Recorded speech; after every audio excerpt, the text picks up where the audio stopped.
ఈరోజు ఒక అద్భుతమైన కాన్సెప్ట్ మనం తెలుసుకుందాం. పత్రి సార్ కూడా దగ్గర నుంచి వచ్చిన కాన్సెప్ట్ ఇది. లక్ష్మి, పార్వతి, సరస్వతి. మనం భౌతికంగా లక్ష్మీదేవిని చిత్రపటంలో చూస్తాం, పార్వతీదేవిని చూస్తాం, సరస్వతీదేవిని చూస్తాం. కానీ ఆధ్యాత్మిక అర్థం ఏమిటి? ఇది ఆధ్యాత్మిక కోవలోకి వీటిని ఎట్లా అన్వయించుకోవాలి, మన జీవితంలో ఏ రకంగా దీన్ని మనం ఇచ్చేసుకోవాలనే కాన్సెప్ట్ని మనం తెలుసుకుందాం. లక్ష్మీ, పార్వతి, సరస్వతి అన్న అంశం మూడు ఈ చాలా ముఖ్యమైన అంశం. ఇది ఈ ముగ్గురు కూడా చాలా ముఖ్యమైన అంశం, ప్రధాన అంశాలు. విడగొట్టి ఏ స్థితిలో దేని మీదైనా చిత్తాన్ని లేదా తపన ఉంచాలి, ఎక్కడ ఏ స్థితిలో ఉన్నా దాని మీద తపన ఉంచాలన్న అంశాన్ని స్పష్టంగా తెలియజేశారు. లక్ష్మి అంటే ఏంటి? ఆర్థిక స్థితికి, అంటే డబ్బుకు గుర్తు. పార్వతి అంటే ఆత్మజ్ఞానానికి గుర్తు. సరస్వతి అంటే కళలకి గుర్తు. ధనం అనగానే గుర్తొచ్చేది లక్ష్మీదేవి. పార్వతీదేవి ఆత్మజ్ఞానానికి, సరస్వతి కళలకి నిలయం. మన నిత్య జీవితంలో ఈ మూడు చాలా ప్రధానమైనవి. నిత్య జీవితంలో ఈ భూమి మీదకి వచ్చిన తర్వాత ఈ చాలా ప్రధానమైనవి. కాబట్టి లక్ష్మిని గురించి ఫస్ట్ మనం తెలుసుకుందాం. భూమి అనే పాఠశాలలో ఒక ఆత్మ అల్పస్థాయి నుండి, ఒక ఆత్మ భూమి మీద జన్మించిన కాడి నుంచి ఆత్మ అల్పస్థాయి నుండి పై మూడిటికి ఏ జన్మలో అయితే పూర్తి స్థాయిలో ప్రాధాన్యత ఇస్తుందో, ఎన్ని జన్మల్లో నువ్వు వచ్చావో ఈ మూడిటికి ప్రాధాన్యత ఇస్తుందో ఆ జన్మలో మాత్రమే పరిపక్వ స్థితికి చేరుతుంది. మూడిటికి బ్యాలెన్స్ ఇచ్చినప్పుడే నీ యొక్క జన్మ పరిపక్వత చేరుతుంది. అయితే ప్రతి జన్మలో ఇది మొదటి నుంచి చివరి వరకు పునరావృతం అవ్వటం మనం గమనిస్తాం. ప్రతి జన్మలో కూడా ఈ మూడు పునరావృతం అయితే గమనిస్తాం. ఆత్మ తొలి స్థాయిలో ఆధ్యాత్మిక పరిభాషలో డబ్బుకు విలువ లేనప్పటికీ, ఆత్మ తొలి స్థాయిలో ఆధ్యాత్మిక పరిభాషలో డబ్బుకి విలువ లేనప్పటికీ ఇప్పుడున్న భూమి పరిస్థితిని బట్టి లక్ష్మిని మొదటి స్థాయిలో పెట్టుకోవాలి. ఇప్పుడున్న పరిస్థితిని బట్టి మొదటి స్థాయిలో ఎందుకంటే ధనం మూలం ఇదం జగత్తు.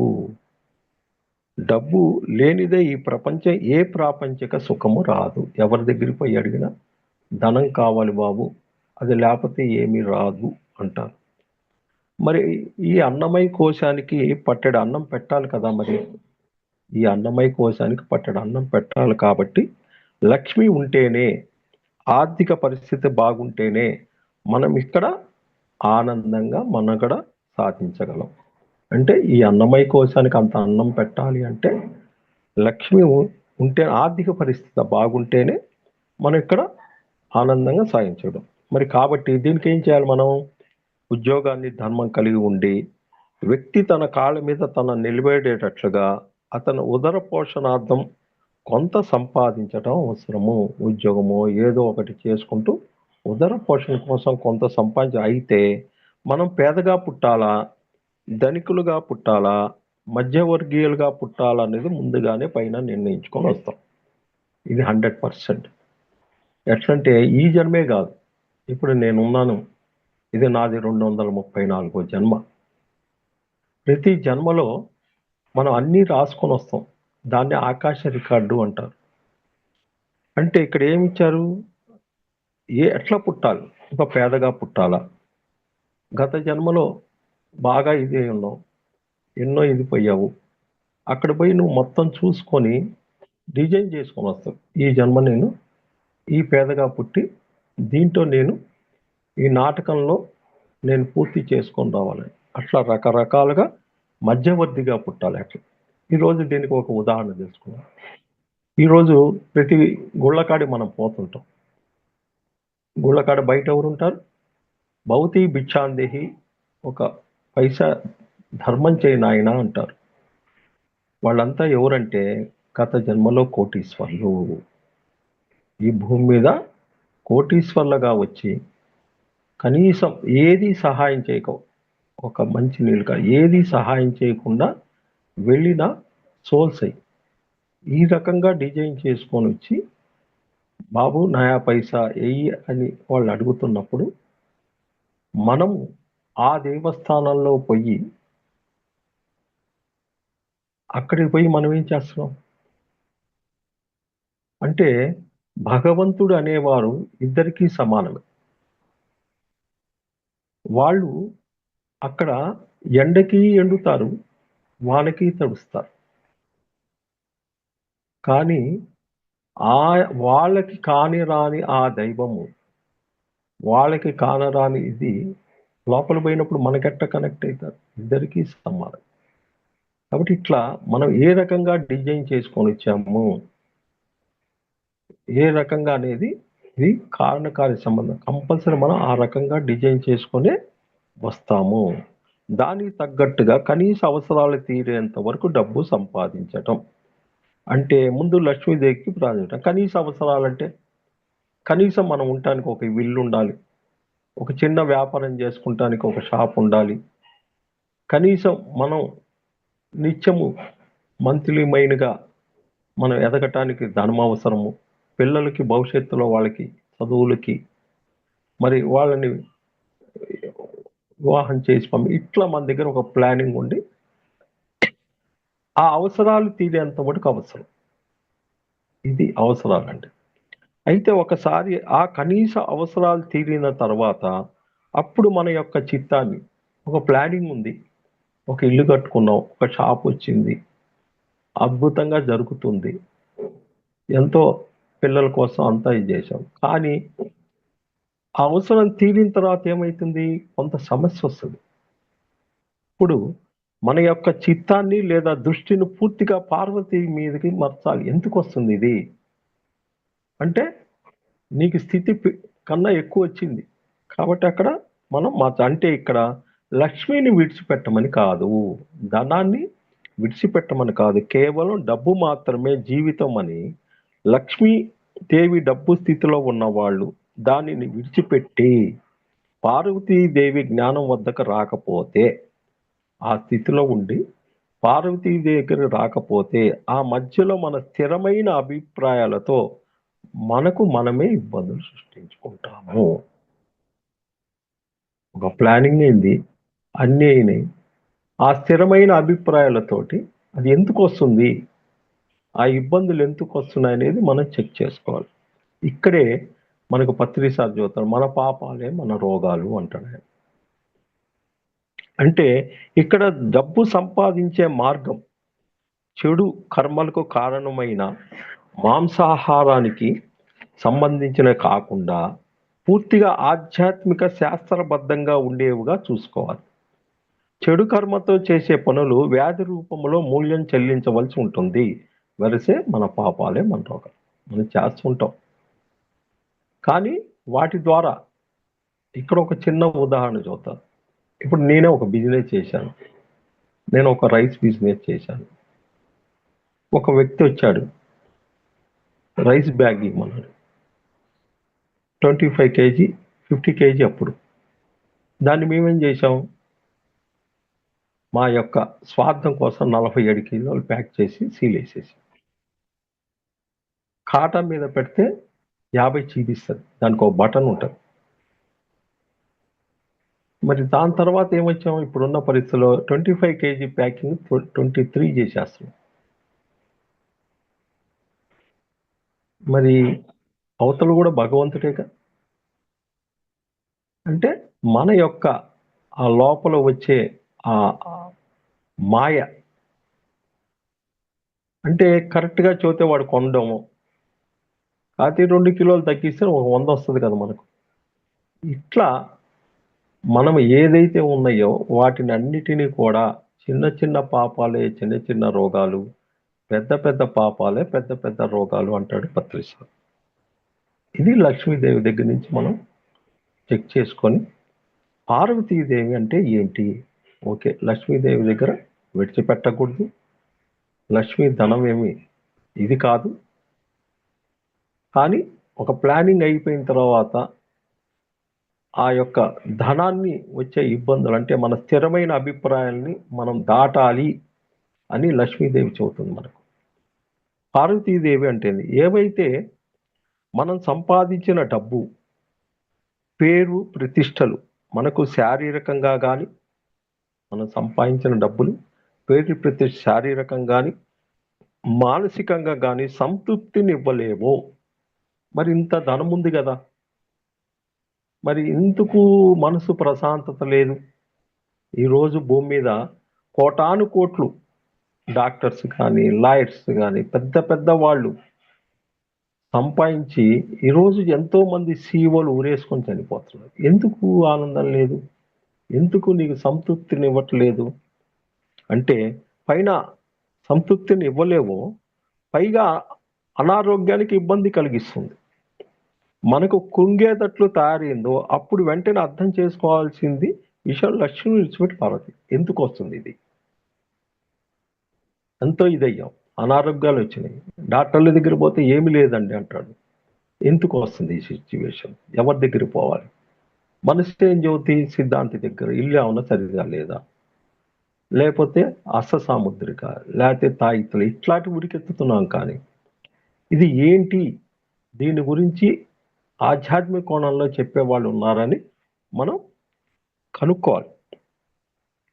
అప్పుడు వాళ్ళు చెబుతారు, ఈ స్థితిని మీరు ధ్యానం చేయండి అని చెబుతారు. ఏదైతే మనం లక్ష్మి కలిగి ఉన్నామో దానిని అలాగే కొనసాగిస్తూ మన దృష్టిని మాత్రం ప్రధానంగా పార్వతీ మీదకి, అంటే ఏంటి, శివుని భార్య మీదకి, అంటే ఆత్మజ్ఞానం వైపు మలచాలి.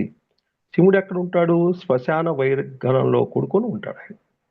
ఆయన సతీమణి కాబట్టి ఆమెకు కూడా కొంత వైరాగ్యం ఉంటుంది. దానినే మనం ఆధ్యాత్మిక శాస్త్రం అంటాం.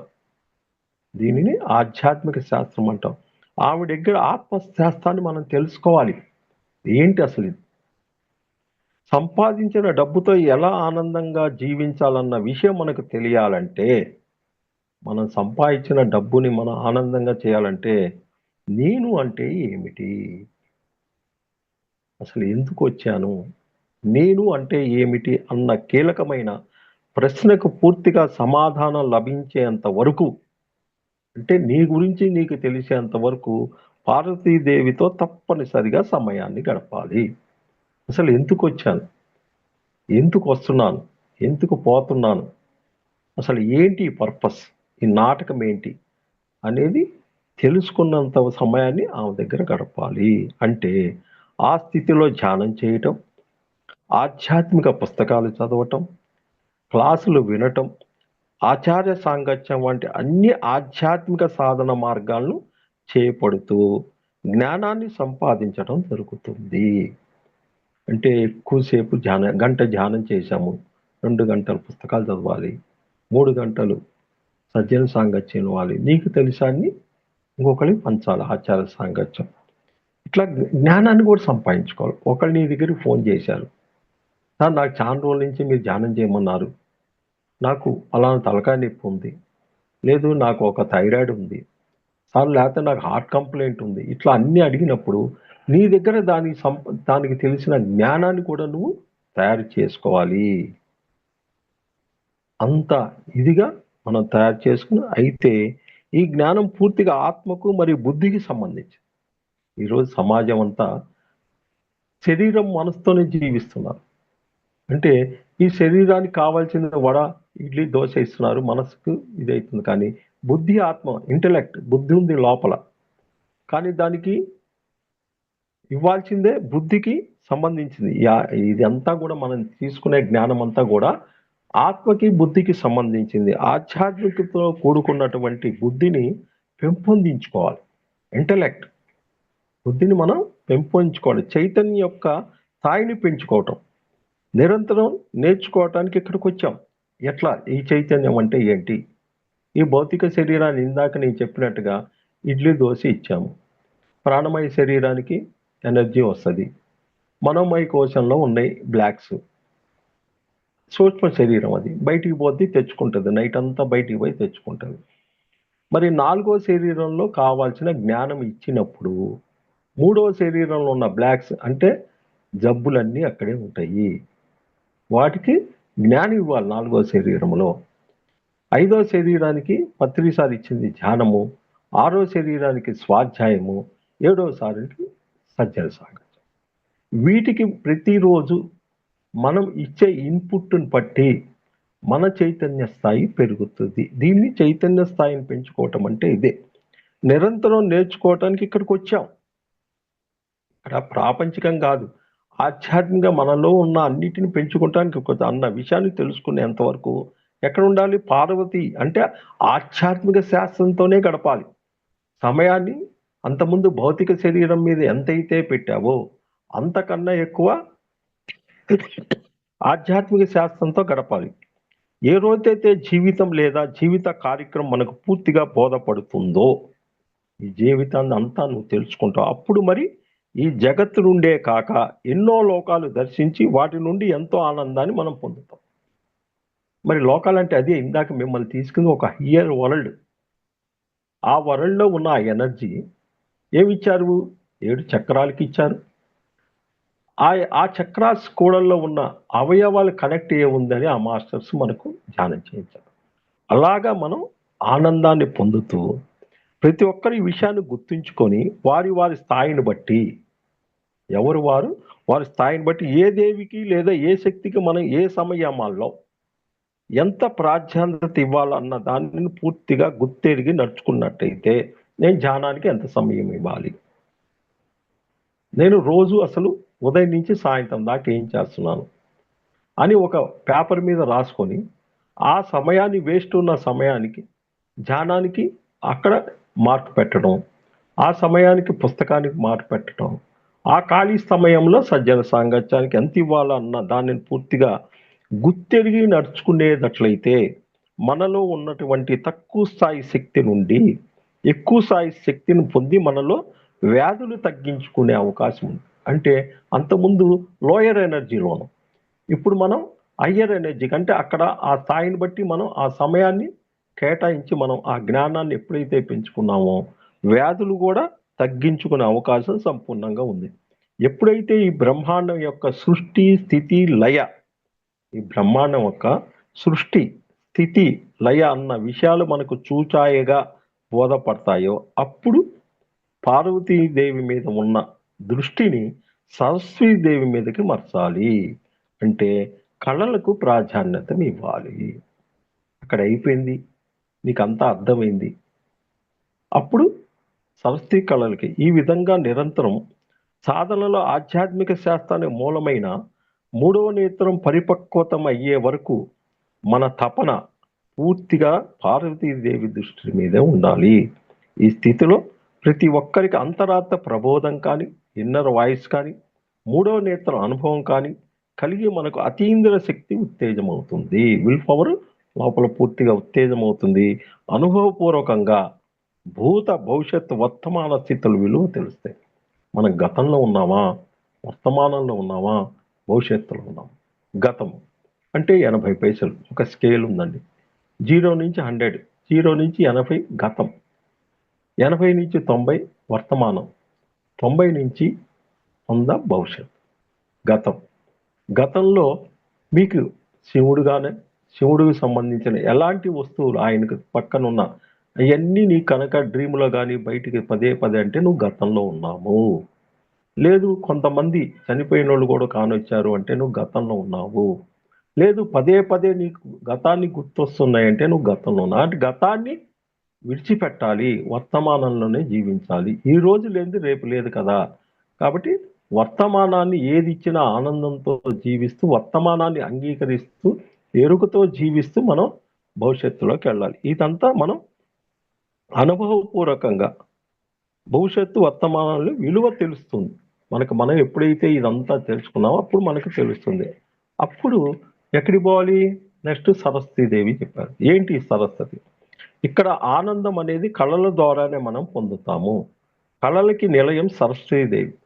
కాబట్టి సరస్వతీదేవికి పూర్తిగా ప్రాధాన్యత ఇచ్చి ఏదైతే గతంలో మనం ఆర్థిక స్థితి కోసం లక్ష్మీదేవి దగ్గర అలాగే పార్వతీ దగ్గర ఏదైతే ఆత్మజ్ఞానం పొందుతూ వాటిని అలాగే కొనసాగిస్తూ లక్ష్మిని విడిపోకూడదు, పార్వతిని కూడా కొనసాగిస్తూ ప్రతి ఒక్క కొత్త విషయం నేర్చుకుంటూ ఎప్పుడు కళలను, ఇక్కడ కళలు అంటే ఒక సంగీతమా, ఒక నృత్యమా, ఒక ఆటల, పాటలు మొదలైనవి వచ్చేందుకు కృషి చేయాలి. నీకు ఏది ఇష్టం? ఒక ఫ్రూట్ ఇష్టమా? ఒక తబలా ఇష్టమా? లేతే ఒక సరిగమ పదనిస ఇష్టం? ఏది ఇష్టమో నువ్వు కళలు పూర్తిగా ప్రాధాన్యత ఇచ్చి కృషి చెయ్యాలి. ఆ సమయాన్ని కూడా ఆమె మీద కూడా కృషి చెయ్యాలి. అంతేకాకుండా ఈమె దగ్గర మరణాంతర జీవితం మీద అనుభవపూర్వకంగా అవగాహన పెంచుకోవటం. ఏంటి అసలు ఈ మరణాంతర జీవితం అంటే ఏంటనేది కూడా మనం అవగాహన పెంచుకోవటం. జన్మ జన్మల సారాలు మొదలైనవి కూడా సరస్వతీదేవి కోవలోకి వస్తాయి. గత జన్మల కోవలన్నీ కూడా సరస్వతీదేవిలోకి వస్తాయి. ఇంకా కోటాను కోట్లు లోకాలను దర్శించడం ద్వారా, ఎన్నో లోకాలను వాటిని దర్శించటం ద్వారా భూమి అనేది ఒక స్థాయి మాత్రమే అనే అవగాహన మరింత బలపడుతుంది. మనకి భూమి అనేది ఒక మధ్యస్థం, మిడిల్ పోర్టల్, ఒక లిఫ్ట్ ఉంది. పైకి వెళ్ళాలంటే పైన లోకాలండి, పై వాళ్ళు కింద దిగాలంటే కిందకి రావాలి. భూమి నుంచే కిందకి వెళ్ళాలి, భూమి నుంచే పైకి వెళ్ళాలి. అందరూ కూడా ఈ భూమి ఒక అద్భుతమైన బలపడితే అప్పుడు మనం ఆనందంగా జీవించాం. ఎవరైతే కేవలం ఆత్మజ్ఞానం అవసరమని ఆధ్యాత్మికలో మాత్రమే ఎప్పుడు ఉండి, ఇక్కడ ఏమైంది, ఎవరైతే కేవలం ఆధ్యాత్మిక జ్ఞానం అవసరమో ఆధ్యాత్మిక మాత్రమే ఎప్పుడు ఉండి కళల్లో అంటే సరస్సులో వెళ్లకుండా ఉంటారో ఆ స్థితిలో దానినే ఆధ్యాత్మిక బద్ధకం కూడా మనం పేర్కొనవచ్చు. ఇప్పుడు చాలా మంది ఇసుకెత్తిపోయారు జనం. చాలా నుంచి వేస్తున్నామండి, ఏముంది, ఇంకేముంది. ఈ ఆధ్యాత్మిక బద్ధకం వీళ్ళకు కూడా పెద్ద చనిపోయిన వాళ్ళు కూడా కానొస్తుంటారు. ఈ ఆధ్యాత్మిక బద్ధకంలో ఎప్పుడు ఒక లర్నింగ్ కోర్స్, ప్రతిరోజు ఒక కొత్తది, ఈ రోజు రేపు లేకుండా ఉండాలి. ఆధ్యాత్మిక బద్ధకం అంటే ఒక్కోసారికి బాగా ఉంటారు కొంతమంది సీనియర్ మాస్టర్స్ అందరూ. ఒకవేళ వినికిడి లోపం వస్తుంది. వినికిడి లోపం రావడానికి కారణం ఏంటి అనంటే వాళ్ళు అనవసరమైన తెలియక వేరే కర్మల్లో ఏలు పెట్టుకుంటా ఉన్నప్పుడు పై మాస్టర్లు వీడు అనవసరంగా పెడుతున్నాడని వినికిడి లోపం జరుగుతుంది. అది అప్పుడు ఎప్పుడైతే ఆ వినికిడి లోపం ఉందనుకో వాడికి కథం వాళ్ళు పనులు అప్పచెప్పరు. అప్పుడు వాడికి ఆ చేయబోయేటం తగ్గుద్ది. కాబట్టి అది వాడికి అర్థం కాదు, ఇది నాది ఆధ్యాత్మిక బద్ధకమే. దానికి కూడా ఒక మంచి పుస్తకం ఉంది, దాని ద్వారా దాన్ని ఆ వినికిడు లోపల నుంచి పోవచ్చు. అట్లా ఆధ్యాత్మిక బద్ధకాన్ని మనం ఎప్పుడూ కూడా మనం చెక్ చేసుకోవాలి. ప్రతిరోజు లర్నింగ్, ఈరోజు చేసింది రేపు చేయకూడదు, కొత్తది ప్రతిరోజు ఏముంది, ఎక్కడ ఏముంది, లేదు ఎక్కడన్నా డ్యాన్స్ ఉంది, డ్యాన్స్ నేర్చుకుందాం, లేదు ఒక కళ నేర్చుకుంటాం, లేకపోతే ఒక లాంగ్వేజ్, తెలుగు ఉంది, కర్ణాటక పోవాలి, కన్నడం నేర్చుకోవాలి, నార్త్ పోవాలి, హిందీ నేర్చుకోవాలి, తమిళనాడు పోవాలి, తమిళం నేర్చుకోవాలి. ఎక్కడుంది ఇది? మనం ఎదుగుతే తెలుస్తుంది. ఇక్కడ స్థిరమైన అభిప్రాయాలతో ఉండటం మూలాన తక్కువ స్థాయిలో అనారోగ్యాన్ని మనం ఎదుర్కోవటం జరుగుతుంది. ఇక్కడ ఎక్కడైతే ఈ తక్కువ స్థాయిలో మనం అతుక్కుంటామో అప్పుడు అనారోగ్యాలు. కేవలం లక్ష్మీదేవితో ఆగిపోయినా కష్టమే. అలాగే పార్వతీదేవి వద్ద ఉండి సరస్వతీదేవి వద్దకుండా వెళ్లకుండా ఉండటం వల్ల ఆ స్థాయిలో కూడా మనలో ఇంకా మిగిలిన సమస్యలు మనం అనుభవించవలసి వస్తుంది. ఫస్ట్లోనే చెప్పాను, ముగ్గురు కూడా బ్యాలెన్స్గా పరిపక్వత ఇవ్వాలి. ఎక్కడ ఏది ఇస్తున్నాము, ఎంత సమయం ఇస్తున్నాం అనేది మనం చెక్ చేసుకోవాలి. కాబట్టి ఈ పార్వతి ఎక్కువైనా కూడా సంసారాన్ని విడిచిపెట్టేసి గత జన్మలో చేసినట్టు ఏ హిమాలయాలకో పోవాల్సి ఉంటుంది. అది కూడా సరికాదు. పార్వతి ఎంతవరకు మన గురించి మనకు తెలియగానే ఆమెను విడిచిపెట్టేసి తిరిగి సరస్వతీదేవికి వెళ్ళాలి. ప్రతి చోట నేర్చుకోవటం దగ్గర మనం చిత్తాన్ని పూర్తి చేయాలి. ప్రతిసారి కూడా చూస్తారు, శుభ్రంగా హిమాలయాలు పోయి ధ్యానం చేసుకుంటే పోద్ది కదా. ఆయన అదే హిమాలయాలు పోతే ఇన్ని లక్షల మంది, ఇన్ని కోట్ల మంది ఎట్లా తయారయ్యేవాడు? ఒక చిన్న ఆలోచనతో కాదు, ఇక్కడే కూర్చోవాలి. హిమాలయాల్లో పోయి నువ్వు ధ్యానం చేసినా మళ్ళా నువ్వు సంసారంలో రావాలి కదా. సంసారంలోనే ఈ యొక్క డిజైన్ ఉంది. నీ పరిపక్వ ఆత్మత పూర్తి స్థితి నువ్వు పైకి పోవాలంటే సంసార జీవితంలో ఉండి ఈ లయంలోనే ఉంటూ నువ్వు ఆత్మజ్ఞానం పెంచుకొని పోయినప్పుడే నీ జన్మ యొక్క సార్థకం తెలుస్తుంది. కాబట్టి మన గురించి మనకు తెలియగానే అక్కడ విడిచిపెట్టాలి, సరస్వతి దగ్గర వెళ్ళాలి. ప్రతి చోట నేర్చుకోవటం దగ్గర మన చిత్తాన్ని పూర్తిగా ఉంచాలి. ఎక్కడ ఎంత సమయం పెట్టాలి, ధ్యానాన్ని క్వాలిటీగా చేస్తున్నామా, పర్ఫెక్ట్గా చేస్తున్నామా, లేదు ఒక హెల్త్ విషయం ఉంది, ఎన్ని ఎక్కువ గంటలు ధ్యానం చేస్తున్నాం, ఎవరిని అడగాలి, ఏమేమి పుస్తకాలు చదవాలి, స్వాధ్యాయానికి ఏమేమి పుస్తకాలు ఉన్నాయి, లేటెస్ట్గా ఏమి రిలీజ్ అయినాయి, దాని గురించి ఇంకా ఏం చేసుకోవాలి. ప్రతి 10 ఇయర్స్కి ఒక ఎనర్జీ చేంజ్ అయింది భూమి మీద. మరి ఆ ఎనర్జీ తగ్గట్టు మనం ఉంటున్నామా? వీటిని అన్నిటిని కూడా మన చిత్తాన్ని పూర్తిగా ఉంచాలి. పార్వతి అంటే ఆధ్యాత్మిక శాస్త్రం. మనకు పూర్తయినప్పుడు సాధనలో ఉన్న వారికి కళలకు సంబంధించిన ఎటువంటి అనుభవాలు ఎదురైనా దాని అర్థం వాటిని నేర్చుకోవటానికి వెళ్ళాలి అని తెలుసుకోవాలి. చిన్నప్పటి నుంచి మక్కువ ఎక్కువగా ఉన్న సంగీతము, నృత్యము, తబలా, ఫ్లూట్ మొదలైన కళలకు వెలికి తీయాలి. చాలా మంది ఉంటుంది, ఒక డ్యాన్స్ వేయాలి, ఇంట్లో పేరెంట్స్ ఒప్పుకోరు, ఇప్పుడు మన దగ్గర స్తోమత లేదు. ఇట్లా ఎక్కడెక్కడ మనం చిన్న వయసులో కానీ ఎక్కడ స్టకప్ అయిపోయాము, దాన్ని వెలికి తీసి వయసుతో సంబంధం లేకుండా దాన్ని కొంత టైం పెట్టాలి. ఇప్పుడు నేనున్నాను, నాకు ఇప్పుడు 64 సంవత్సరాలు. నేను 59వ సంవత్సరంలో సంగీతం నేర్చుకున్నాను. ఒక సంవత్సరం సరిగమ పదనిసలు బేస్ మొత్తం నేర్చుకున్నాను. అంటే ఒక గంట దాన్ని కేటాయించా. ఎందుకంటే నా కోసం, నాకు ఆత్మకి తిండి అది కళలు. కాబట్టి ఆ రకంగా మనం వెలికి తీయాలి. ఏ జన్మకు అవసరమైన ఇష్టాలు జన్మ ప్రణాళికల ప్రకారం మనం తీసుకొని వస్తాం. ఇక్కడ ఇది ఎవరో కాదు, మనం రాసుకొని వచ్చాం. నేను ఈ రకంగా జరగాలి అని రాసుకొని వచ్చాం అని మాయలో ఉంటాం. మనకు ఉన్న భావన, ఆసక్తి, కళలను సాకారం చేసుకునే శక్తి, సమయం ఎప్పుడు మన దగ్గర ఉంటాయి. అతిగా ఉన్న అంశాలను కత్తిరించి మళ్ళా ఒక కొత్త విద్యార్థి కళకు అతిగా ఎక్కడికి పోతున్నాం? ఒక పేపర్ మీద రాయాలి, మొత్తం రాయండి. అసలు రాసి మిమ్మల్ని చెక్ చేసుకోమంటే 18 పాయింట్లు కొట్టేస్తారు మీ కావు అని. 2 పాయింట్లు మీ. వాటి మీద ఎందుకు పెడుతున్నారు అసలు మీరు? వాటిని కట్ చేయాలి. ముందు పేపర్ మీద రాయాలి, డైలీ ఒక షీట్ రాయాలి. నేనేం చేయాలి, నా ప్రణాళిక ఏంటి, నేను నెలకి ఏం చేయాలి, వారం రోజులకి, ఇవన్నీ కూడా ఒక చెక్ లిస్ట్ రాయాలి. చెక్ లిస్ట్ రాసి మనం చెక్ చేసుకోవాలి. అట్లా ఒక కళకి అంటే శ్రీకారం, ఒక విద్యార్థి లాగా శ్రీకారం చుట్టి 40 సంవత్సరాలు పైబడిన తర్వాత ఏమొస్తాయి? ఇక్కడ ఎక్కడైతే ఈ స్థిరంగా ఉన్నారో ఇక్కడే వచ్చేది షుగరు, రక్తపోటు, ఈ మార్పు, ఆ లర్నింగ్ తీసుకోక ప్రధాన కారణం అని మనలో గుర్తించాలి. లర్నింగ్ తీసుకోకపోవటం వల్లే షుగరు, బీపీలు ఎదురు. ఇలా లక్ష్మీదేవి నుండి పార్వతీదేవి, పార్వతి నుండి సరస్వతి ఎప్పుడైతే మనల్ని మనం నెట్టుకుంటూ మరిన్ని విషయాలు తెలుసుకుంటూ ముందుకు వెళ్ళి ఇటు ఆధ్యాత్మిక ఆనందాలైనటువంటి బ్రహ్మానందం, మరి దేహస్థితిలో విషయానందంతో మన అనేక కళలను నేర్చుకొని కళల ద్వారా ఆనందాన్ని, భజనానందాన్ని పొందుతూ అటు దేహస్థితిలో ఆనందము, ఇటు ఆత్మస్థితిలో ఆనందము కలిగి సచ్చిదానంద స్థితి పొందగలటం అనేది జరుగుతుంది. అంటే అన్ని స్థితిల్లో ఉన్నప్పుడే మనం ఒక ఆనంద స్థితి.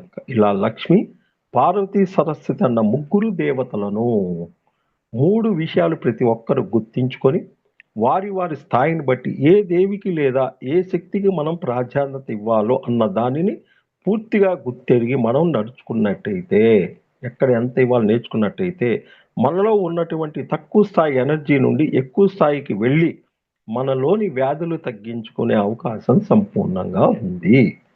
అంటే లష్టి దగ్గర స్థిరంగా ఉండకూడదు, ప్లానింగ్ ఉండాలి.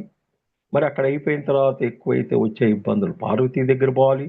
పార్వతీదేవి దగ్గర జ్ఞానము, నేనెవరు, ఎందుకు వచ్చాను, ఏంటి, ఎన్నెన్ని లోకాలు ఉన్నాయి, ఏమేం పుస్తకాలు చదవాలి, ఏమేం చేయాలి, అన్నీ అయిన తర్వాత అక్కడ ఉండకుండా మన కళల్లో కానీ ఏదన్నా కానీ కళలకు సంబంధించింది ఒక చిన్న ఫ్రూట్ నేర్చుకుందాం, ఒక తబలా నేర్చుకుందాం, ఒక పద్యం నేర్చుకుందామా, ఒక శ్లోకం నేర్చుకుందాం అనేది పరిపక్వ స్థాయిలో మనం వెళ్ళినప్పుడే మనం స్థిరమైన స్థితిలో ఉండుతాము.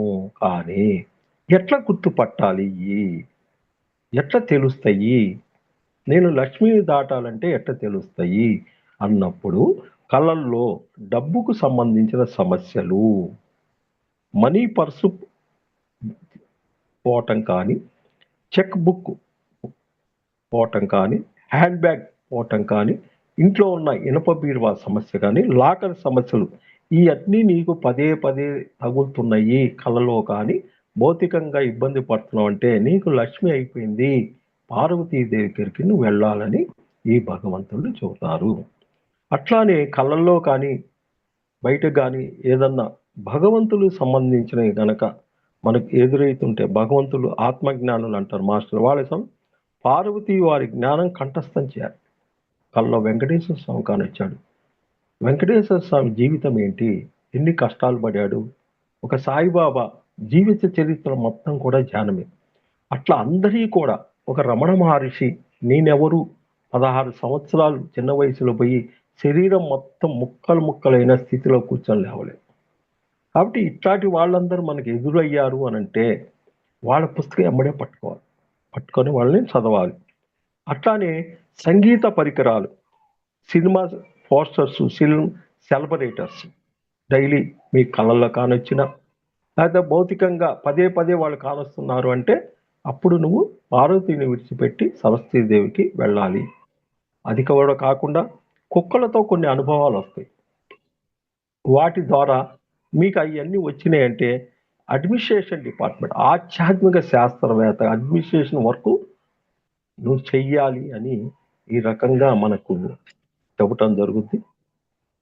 కాబట్టి అన్ని మనం ఏం చేయాలి, శ్లోకాలు కంఠస్థం చేయటం, కళలు నేర్చుకోవటం, భాషలు నేర్చుకోవటం, మరి ఆధ్యాత్మిక సేవా కార్యక్రమాలు ఉంటూ వాటికి 100% శ్రద్ధతో ఆచరించినప్పుడే సరైన ఫలితాన్ని మనం పొందుతాము. Thank you master. ఇది మనకు పత్రిక ద్వారా లక్ష్మి, పార్వతి, సరస్వతి ఎక్కడ ఉన్నాము, ఎందుకు వస్తున్నాయి అన్నీ కూడా అనేది మనకు చిన్న ఉదాహరణతోటి మీకు చూడటం. Thank you.